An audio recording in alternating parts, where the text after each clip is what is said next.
cold startup. We'll see how she does.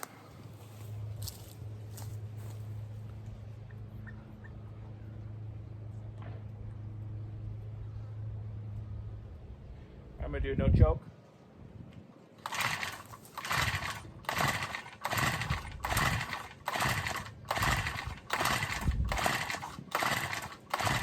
A little bit of choke.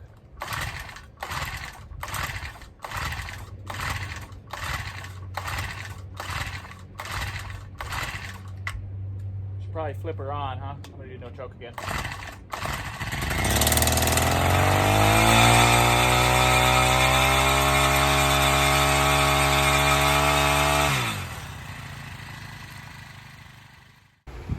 All right, today I have my Honda Harmony FG100, picked up last week, I believe.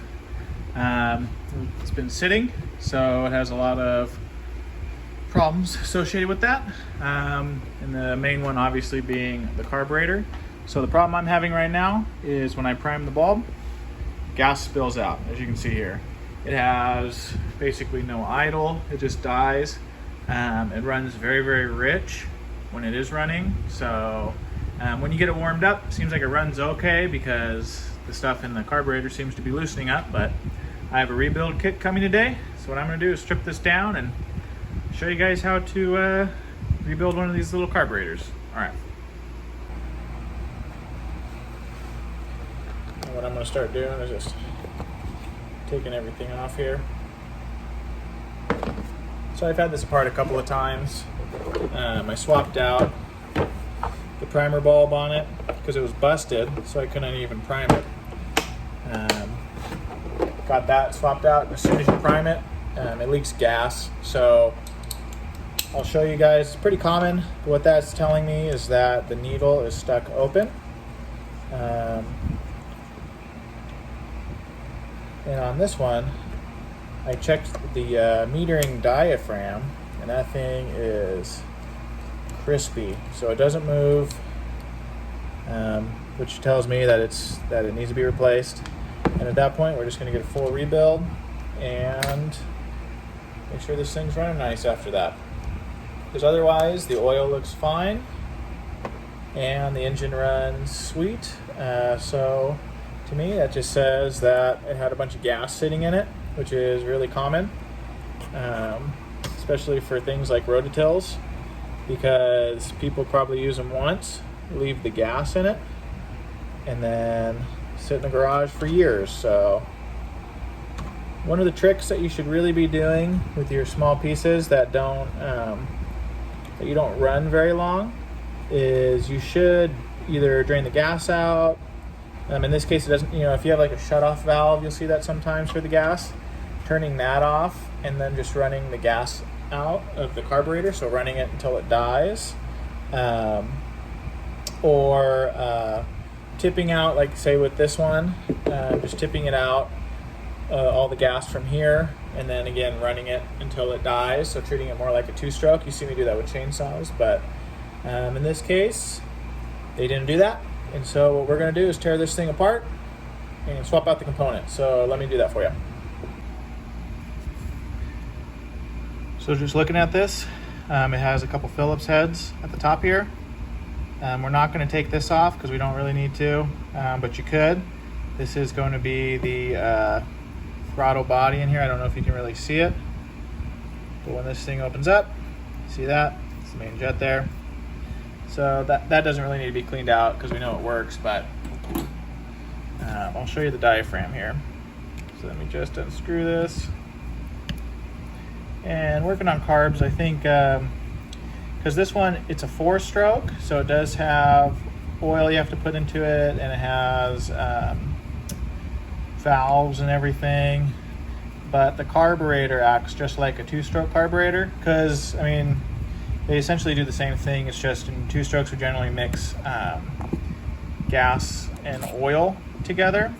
So we always think that that's kind of unique to the 2-stroke, but the carburetor doesn't need that. You could run straight gas in it and it'd work just the same. So okay, I want you guys to notice, see that little bulge right in here? It's actually a spring underneath of that, so we're going to be real careful. I'm not going to pull this one off yet, but if you look here, so these are metering flaps, and they look really flush. These are actually going to go flat onto this surface, and they let, this is actually the fuel pump here, and it will actually let fuel circulate through here, and then it goes through this little screen. Because this is the metering diaphragm here. So this is basically like your float on a 4-stroke carburetor. You can see here, here's the needle and seat. So you see that, it goes up and down. Okay. Kind of a bummer, because with other ones you can put it all back together without the metering diaphragm and check if this seats. But the way this is set up, you kind of need that on top to clamp it down, so you're not able to really get a finger in there. What we're going to do is set it up like this. And here is the metering diaphragm. See how long that stem is? Now you see this? That is pretty stuck. This thing should be very flexible. And it actually looks like it's kind of frozen in the down position. This thing should be flat. So you'll see this lip here. This is actually the gasket. It looks like it got sucked in and it kind of froze that way. Here's another look. See, look at that. Look how stretched out that is. That's even too far. So it looks like it's frozen in the on position. So that's why it's leaking gas. And if I push it that way, it gets stuck. So this diaphragm's no good, so that needs to be replaced. I'm sure this is fine, but since we're gonna have a kit, if we look at everything else, okay, it's pretty clean otherwise. So they just left gas sitting in it. If you look here, here's the screen for the meter. It's absolutely clean. So a good way to check it too, what we could do, let me get some fluid for that. We can put it in there and see if the needle stops at all. So here's some old gas. I wouldn't run this through the engine or anything, but what we're gonna do is just put it over this screen. So you see here,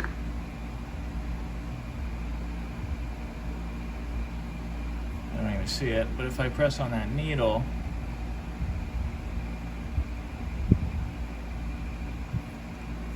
looks like it kind of just spilled everywhere. Let's try that one more time. Some varnishing stuff here. Not exactly the best to be putting in there, but it's just what I got. So if I fill this up,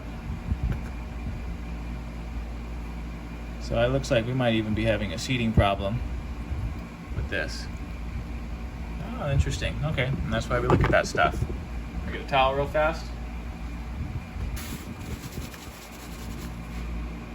So what we can do, while we have everything out, let me go get a screwdriver for that.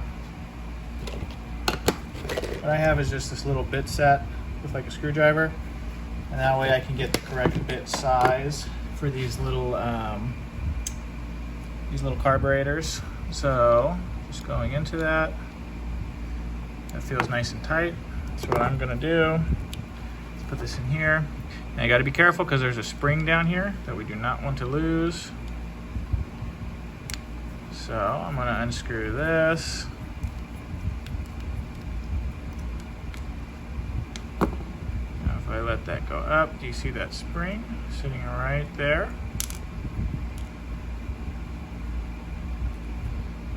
Now, take a look in there. Looks pretty clear. Let's take a look at the needle. Definitely has a little line on it, huh? So let me take this. See if that wipes off at all.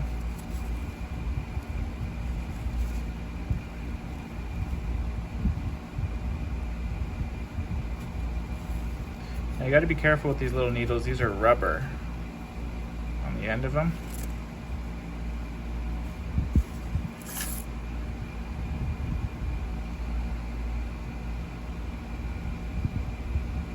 Okay.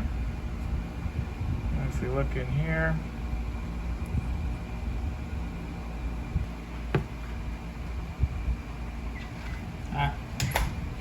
okay, so this is funny. So in this case, this screen is actually the inlet. So the debris is actually on the other side of this. So generally, that's where the gas goes into, but this one has a pickup. So this is the other side of the needle. So what we can do, since this is sticking out, is I can put that needle back in and blow on this and see if it actually blows or not. So let me put that back in. Make sure not to cross thread. Okay. So looking at it, you can see that spring underneath there is lined up. The correct hole location, if I press on it.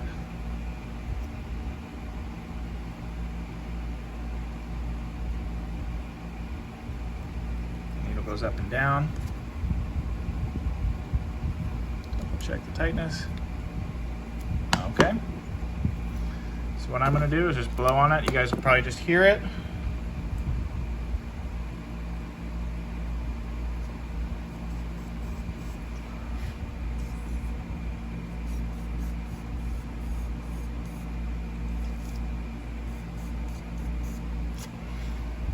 I don't know if you heard it, but the needle does work. And then with this one, when we're testing the height, I do have the tool for this. I'll show you how this works. I have adjusted this prior to the video. You could always double check it. So in this case, let's see if I can find it. This is a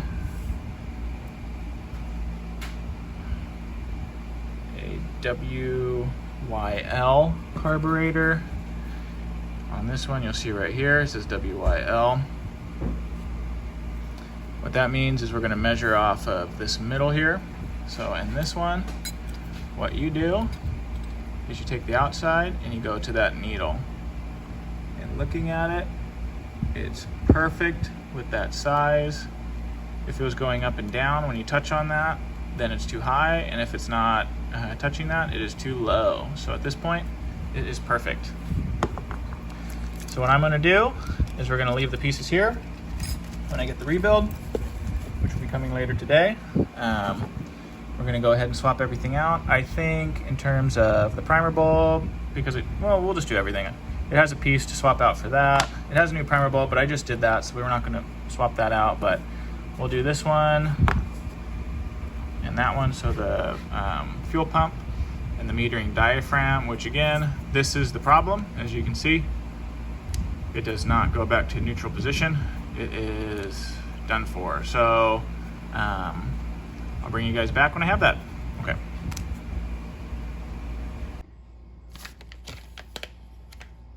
So we got the carb kit here. HIPAA. All right, let me open it. See how the new stuff looks, huh? The rubber piece. So this just comes out just like that. Doesn't look too bad. Put that off to the side.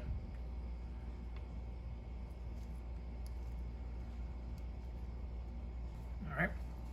So I think we're only going to take a few things out of this. I'm not going to do the needle.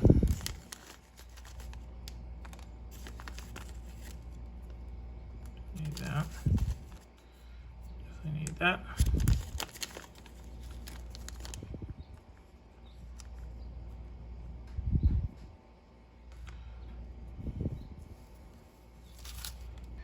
Let me take this out. Now remember, there's a spring in here. Be careful not to lose it. And just looking at this one, it appears it's going to be this gasket here.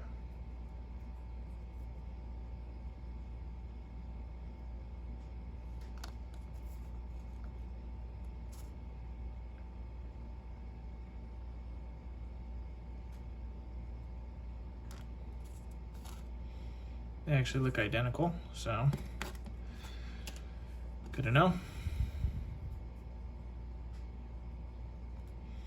All right, so what we're going to do is try to be delicate with this because there is a spring underneath of it.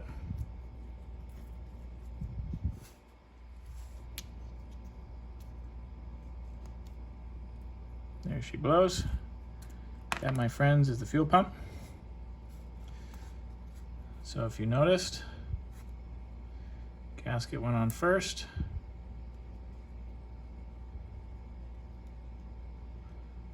Okay. Then the diaphragm.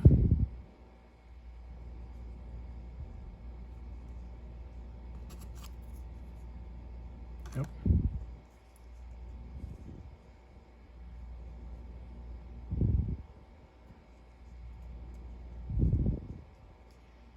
Just like that. Then I believe this goes on here, like so.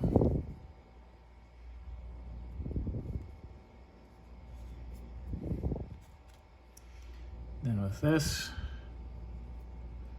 diaphragm, or the gasket, excuse me. And if you look here, here's how the new one looks. Same needle size, but much more pliable. Perfect. Okay. I believe this goes on that way.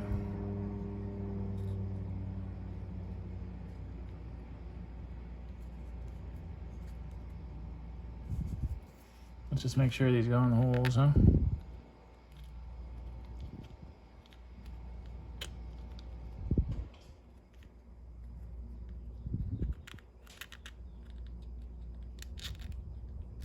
Okay.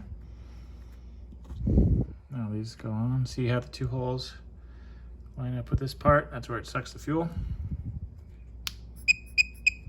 Okay, sounds good to me. Put a couple of these in, and we should be in business here. Now, I'm not tightening down these all the way until I get to the last one, and then I'll really kind of tighten it down, since it all was kind of about even at that point. So now I'm tightening it down, and then I just, no particular order,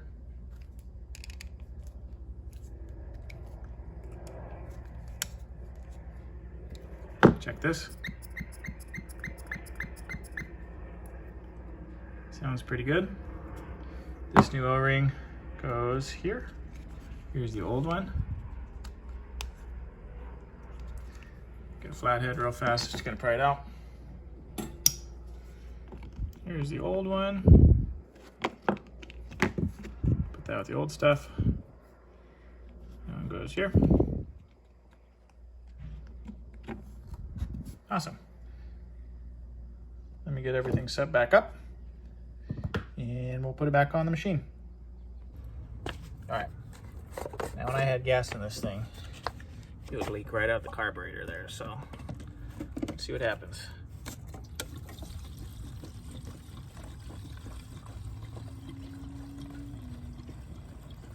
I don't want to give it too much, just in case it is leaking. Okay. So we have gas right about there. Let me prime it up.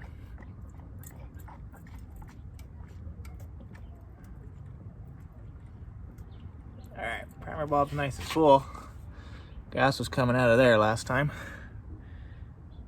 I am not seeing a thing. Well, let me set you up. See about turning her on.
it was running because that diaphragm was pressing on the needle.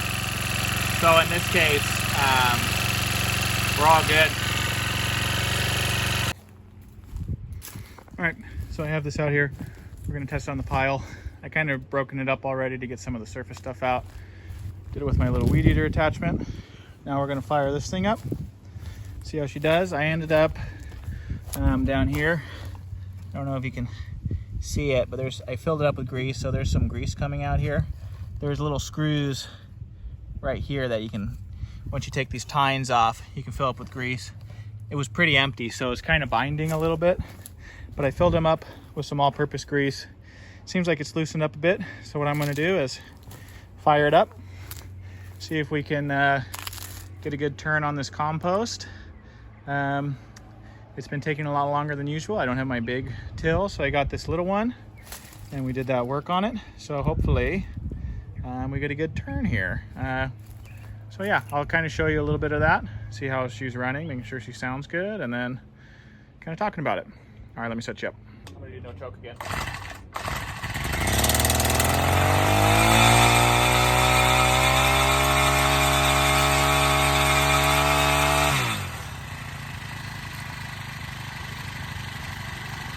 Let her warm up for like a minute, then we'll get her going, okay? I'm gonna grab some tools.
That thing is awesome.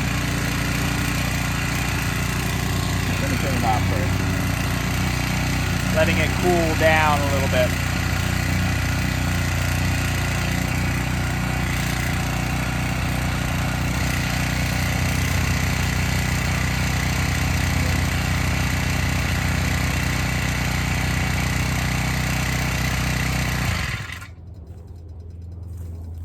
Fabulous. Well, she ran great.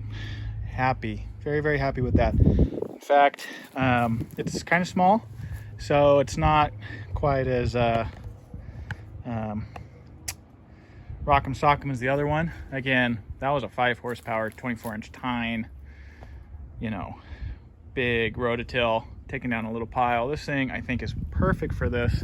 It gets to pinpoint areas. Yeah, it will take a little bit longer than the other one, but I just feel like that is just so much more broken down. And let me look at the tines. Usually the tines get filled in with grass. Yeah, there's some in there. I'm not gonna worry too much about it. What I'll do is, when the time comes, it didn't seem like it was messing with the tines too much. We'll just take the tines off and re-grease it here probably in the next couple of uses, because there's still some old grease in there I'd like to flush out for that transmission. I'll show you guys that, but I think for using it, that came out perfect. So awesome. I think you guys just watched me fall in love with it. The thing with machines, here's the thing, is that they want to work, right? They're put on this earth with us. They interact with everything else, but they have one job. They are only here, in this case, to rototill. Unfortunately, they get shoved in the garage or left outside, and they don't get used for decades or, you know, many, many years. I believe that was the case with this. It probably sat for a good 15 years. It takes work. There are some things that just age on them. In this case, we did the carburetor, which seems to be working perfectly now. The grease in the transmission needed to be flushed, but it's little stuff like that. You put some time into it and you let it work. And I don't know, I feel like it was, you could feel joy coming from the machine, turning, you know, a pile of compost, because that's what it was literally born to do. You know, I don't think that us humans ever get that joy, you know, or, you know, some lucky few do, but most of us don't. So I like wrenching on machines because I feel like I get to be a part of it. You know, I'm helping this machine do what it was born to do. So, all right, I'm gonna lay off the fucking hashish. All right, guys, till next time, huh? It was a pleasure. All right, see ya.